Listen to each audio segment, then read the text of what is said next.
ಕಣ್ಣಾರೆ ಕಂಡಾಯ್ತು. ಅಕ್ಕ ನನ್ ಮಾತು ಕೇಳು, ನೀನ್ ಅನ್ಕೊಂಡಂಗಿಲ್ಲ. ಮುಚ್ಚೆ ಬಾಯಿ. ಇದೇನಾ ನಿನ್ ಪ್ಲಾನು? ಇದಕ್ಕೇನಾ ಚೂರುಣಿಲಿವರೆಗೂ ಕರ್ಸ್ಕೊಂಡಿದ್ದು? ನೀನು ಒಬ್ಳು ಹೆಣ್ಣ. ಅಕ್ಕ ಪ್ಲೀಸ್ ನಿಂತ್ಕೋ.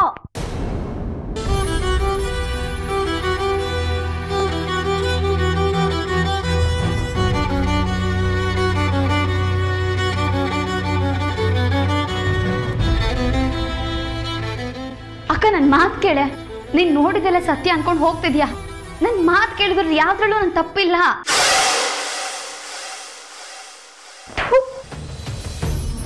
ನಿನ್ನ ಮುಟ್ಟೋದಕ್ಕೂ ಅಸಹ್ಯ ಆಗತ್ತೆ.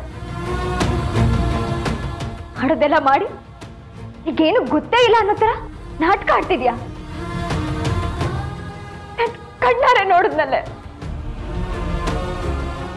ಯಾರು ಹೇಳಿದ್ದನ್ನ ಕೇಳಿಸ್ಕೊಂಡಿಲ್ಲ. ಸತ್ಯ ಕಣ್ಮುಂದೆನೆ ಇರೋವಾಗ ಅದನ್ನ ಸುಳ್ಳು ಅಂತ ಸಾಬೀತು ಮಾಡೋ ಕೆಟ್ಟ ಪ್ರಯತ್ನ ಮಾಡ್ಬೇಡ. ನನ್ ಕಣ್ಮುಂದೆನೆ ಅದನ್ನ ಹೇಳೋದಕ್ಕೂ ನಾಚಿಕೆ ಆಗುತ್ತೆ ನನಗೆ. ನೀನ್ ಈ ಮಟ್ಟಕ್ಕೆ ಇಲ್ಲ ಕಣೆ ಅಕ್ಕ, ನೀನ್ ನೋಡಿದ್ ಯಾವ್ದು ಸತ್ಯ ಅಲ್ಲ, ಇದು ಅಕಸ್ಮಾತ್ ಆಗ. ಹೌದು ಕಣೆ, ಎಲ್ಲ ಅಕಸ್ಮಾತ್ ಆಗಿ ಆಗೋದು.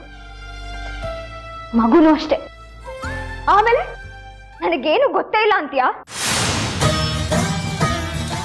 ಯಾಕೆ ಹೀಗಾದೆ ನೀನು? ನನ್ನ ತಂಗಿ ನನಗಿಂತ ಬುದ್ಧಿವಂತೆ ಅಂತ ನಂಬಿದ್ದೆ. ಮದ್ವೆ ಮಾಡ್ಕೊ ಅಂತ ನನಗೆ ಫೋರ್ಸ್ ಮಾಡಿ ಮದ್ವೆ ಮಾಡಿಸ್ದೆ. ನನ್ನ ತಂಗಿ ನನ್ನ ಜೀವನದ ಬಗ್ಗೆ ಇಷ್ಟೊಂದು ಕನ್ಸು ಕಟ್ಟಿದಾಳಲ್ಲ ಅಂತ ನಾನು ಮದ್ವೆ ಮಾಡ್ಕೊಂಡೆ. ಆದ್ರೆ ಈಗ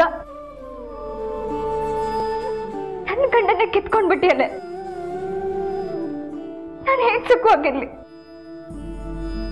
ಅಕ್ಕನಿಗೆ ನಾಟಕ ಆಡಿ ಮದ್ವೆ ಮಾಡಿಸಿ ಆಮೇಲೆ ಅವಳ ಗಂಡನೇ ಹೊಲ್ಸ್ಕೊಳ್ಳೋದು. ಇಷ್ಟು ಕೆಡ್ದಾಗ ನನ್ನ ಬಗ್ಗೆ ಮಾತಾಡ್ಬೇಡ್ವೆ ಪ್ಲೀಸ್. ನಾನಾಗಿರೋದಕ್ಕೆ ಬರೀ ಮಾತಾಡ್ತಿದ್ದೀನಿ. ಬೇರೆ ಯಾರಾದ್ರೂ ಆಗಿದ್ರೆ ನಿನ್ನ ಕೊಚ್ಚ ಹಾಕ್ಬಿಡ್ತಿದ್ರು.